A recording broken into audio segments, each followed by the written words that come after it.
PMGSY gi makhada Iril Turel gi Huidrom amadi Sekta khul ani faungnanaba sariba thong ase December ama fawgi manungda loisindrabadi December ani dagi Imphal Ukrul lambi amadi Kaibi lambi thingbagi khongjang hauragani haina Bridge Construction Demand Committee Iril River Huidrom Sekta gi maikai dagi thamlakli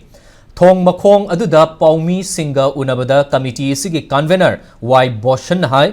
PMGSY Phase 11B2 2017-18 gi makhada saba RCC Bridge asi kumjali sing ani ga taraga mapan dagi saba haurakibani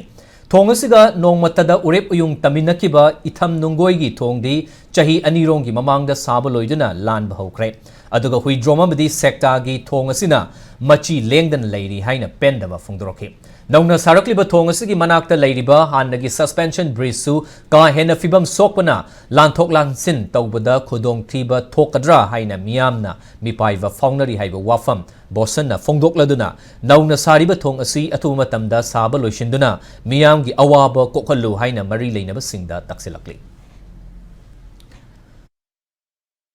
Lakliba December gi tangwan phawgi manungda hariba thong asigi mari leinaba department gi miyoi singna mafam asida kumbira aga thong asi karigumba loisanbagi leitragadi akhoi hek nonganba tang anidagi Imphal Ukrul lambi Imphal Sombung Kaibi road hariba mafam asi akhoi thingjanjaragani maram maduna leiriba department gi miyoi sing amadi hojik Manipur gi PR gi sarkar na hariba thong asi athuba matamda loisanbina beidamakta khunja ani gi ngasi famliba khun club maira paibi apunba Huidrom Sekta gi apunba mifam ama gi matung ina hariba thong asi gi agitation changchal lagani haiba wafam asi thamjari